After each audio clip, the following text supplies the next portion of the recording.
Hi everyone, it's Hump Day, Wednesday. I don't know what the date is. It's 20 something or other. I've got no idea. I'm terrible with dates. But it is 28 degrees. It's quite warm today, quite warm and sunny. So I've got to go down to Lily Creek again, so I'll have to take it slowly. I think it's quite a warm day. But not complaining. Very, very nice looking weather. And a slight breeze. There always seems to be a breeze here. It's always a given. And the actual footage I gave you yesterday was taken yesterday, so I have cheated in the past with some of my stock streetscape footage, but yesterday I gave you the real deal. But I thought this would be a fairly quiet day. I mean, I thought, gee, there's not much else I can say about Daniel Andrews, for instance, but guess what? He takes centre stage yet again. And this time because he's seeking even more extraordinary powers. I mean, where's this guy get off? He's just continually wanting to get more and more power. This time he wants extraordinary powers so that citizens can arrest one another in Victoria. This is like a dystopian nightmare. It just keeps going on and on with Andrews. What is wrong with this man? There's a number of judges who are cautioning this particular move and thinking that it's obviously over the top and that this is leading to Stasiville in effect, because this is the way he's going. The judges were worried about possible abuse. Or big surprise if you're allowing citizens to arrest one another. It's not a good look, and you wonder why. Why is it even in his mind that he want to do this? It seems as if he wants to be another Erich Honecker, who is the last German Vice-Chancellor of East Germany. Well, he wasn't the last, actually. It was Egon Krenz, but I don't think we really carry. Egon Krenz is sort of just remembered for having a horse head. He should have married Jacinta, actually. It would have made a good couple, actually. Egon Krenz and Jacinta Ahern. Yeah, that would have made a good couple. But anyway, slight age difference. I mean, Egon's is about to croak it, one would think. That's just a bit of East German history you're probably not even interested in. But look, what this is getting to, though, with the Daniel Andrews' latest move is Victorians could be arrested and detained by public servants, union officials, or anyone else the government authorises under an extraordinary new law Daniel Andrews wants to pass. Not since Eastern Germany have we seen such a monstrous web of government surveillance. Daniel Andrews did not agree the proposed legislation was excessive or open to abuse. Oh, that's good of him. The upper house has to reject this overreach or sell out all freedom-loving Victorians. So it's going to go to the upper house, and who knows how they're going to go. There's quite a few Fruit Loops there that could just hand him all these powers. I mean, the thing I find is that union one. That's really interesting. I think he really is looking at transitioning Victoria from a democracy into a socialist Eastern European type of well, I don't know what he's got in mind. I mean, I'm just guessing here. Because it's just fat. It beggars belief. Are Victorians actually going to go along with this garbage? I mean, seriously, are they going to accept this? Because I've never known an Australian government acting this way. This is just beyond the pale.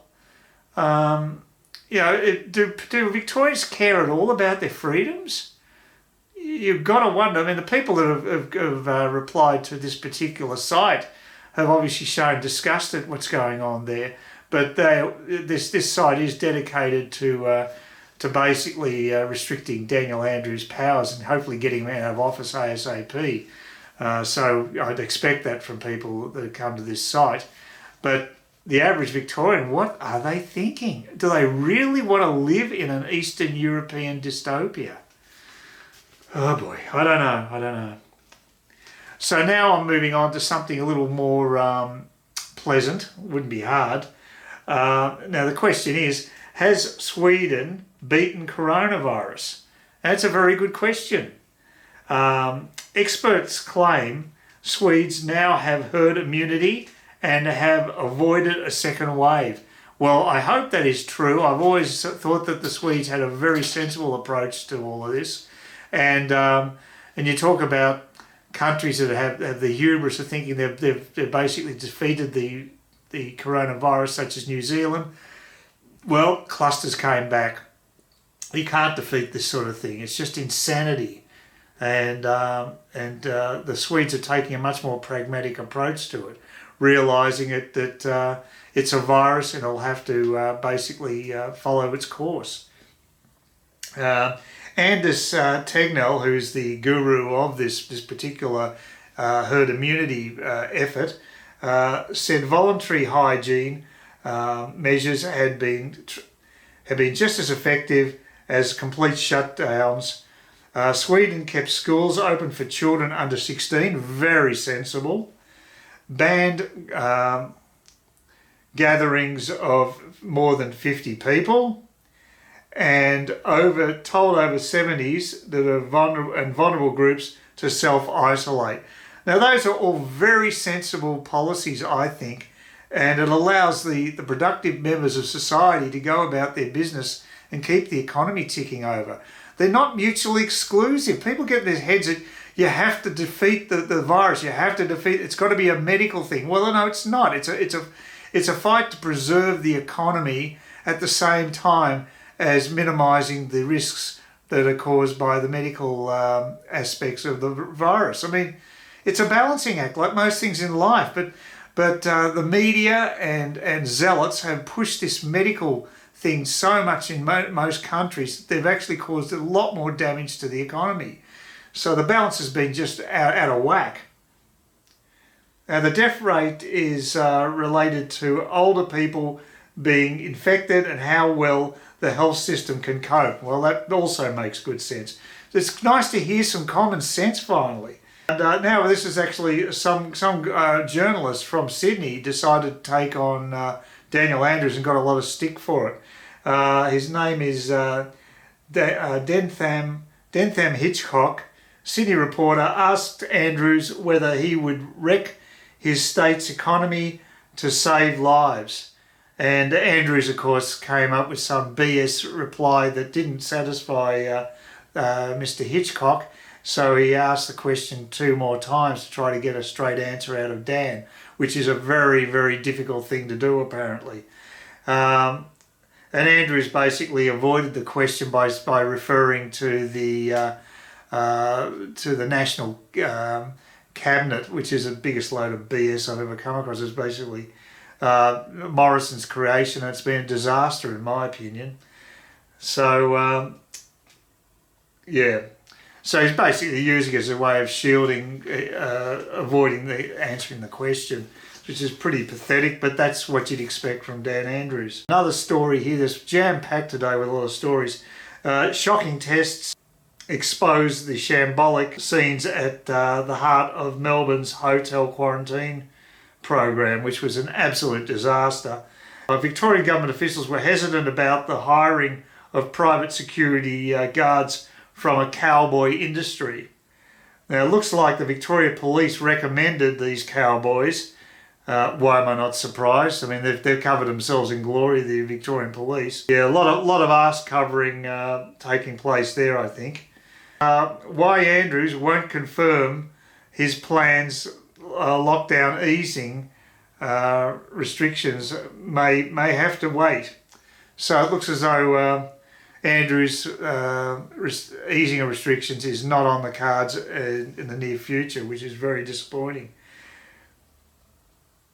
And so what he adds to this is we'll take some cautious steps back, Andrews says. So what does that mean? I mean, it could mean anything as far as he's concerned.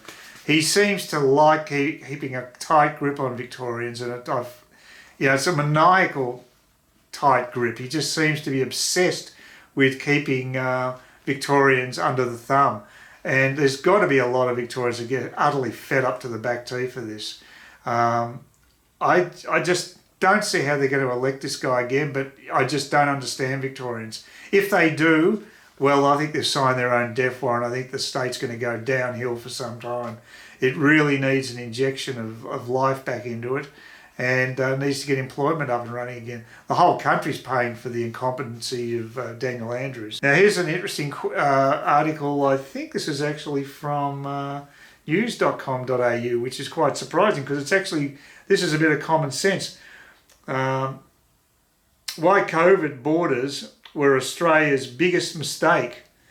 Fury over border closures is mounting. Brutal strategy, not only unsuitable but wrong.